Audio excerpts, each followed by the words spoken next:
Hey, party people. Let's talk about our Addenda series. This is basically just a mini series so that you can learn about that one specific addendum that you might have questions about.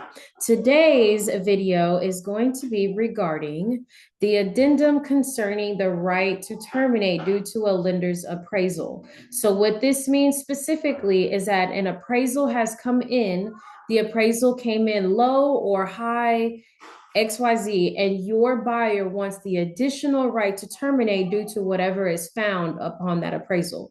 Now, there are a couple options when that happens. They can either waive that right, have a partial waiver, or they want the additional right. Okay. But before we get to this, I want to scoot up here at the top for a second. I want to highlight something for you.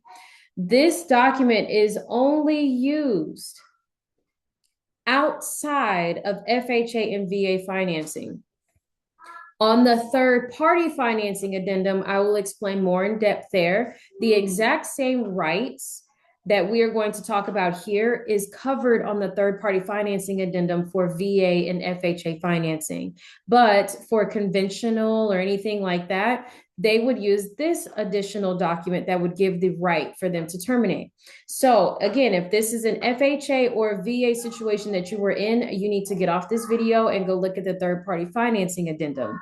This is not concerning FHA and VA financing. This is concerning other types of financing. Okay. All right. So you got three rights here. So when you waive your right to an appraisal, that means that the appraisal has come in, and no matter what that appraisal says, your buyer is going to buy it no matter what. They are waiving their rights. Now, why would you waive your rights and still have the appraisal? All lenders that are lending for a property have to have an appraisal on record. Okay, so I'll give you an example.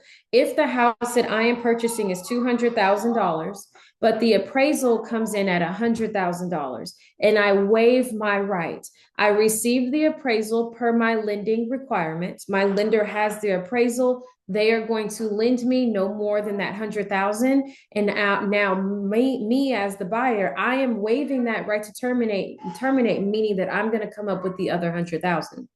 That's what I signed up for. Okay. Now, when you do a partial waiver using the exact same example, if the house is 200,000, but I did a partial waiver for, let's do 150,000,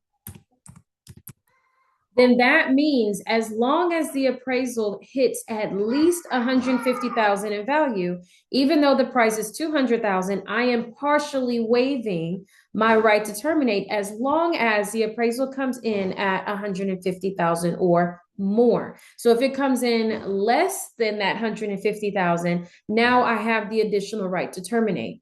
But if it comes in at 175,000 and my purchase price is 200, I said that I would pay as long as it hits a minimum of 150.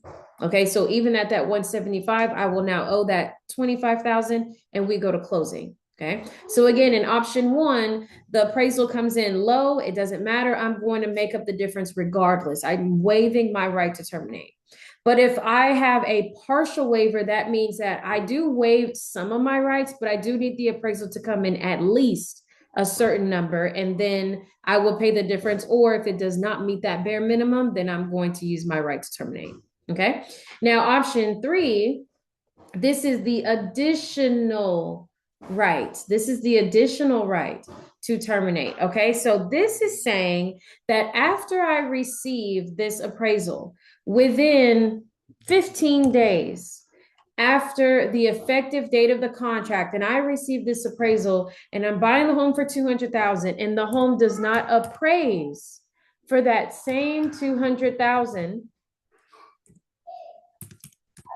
then I want the additional right to terminate because the value did not come in at my purchase price of 200,000. Again, you do not use the additional right to terminate or a partial or a full waiver of termination due to the appraisal if this is an FHA or VA situation. But if I have a conventional loan and I'm putting 20% down and the appraisal comes in low, from the purchase price and I want the additional right to terminate, this is the one document that says you have a right to terminate or the additional right to terminate if the value from that appraisal does not meet the requirement here. Okay. Now, if the appraisal comes in higher, no problem. I have equity. If the appraisal comes in low, again, I have the additional right to terminate. Up here, one more time. If I'm paying 200,000 for the house, I'm kind of waiving my rights. I want to do a partial. I'm not going to pay it regardless of the situation. I only have a certain amount of money. So I need the value to at least come in at 150 and I can pay the other 50,000 if need be. And then again, your full waiver up here is I got an appraisal. I received an appraisal because I have to. But no matter what that appraisal comes in at, I'm going to buy the house regardless. I'm waiving my right to terminate. I hope that helps. Have a great one.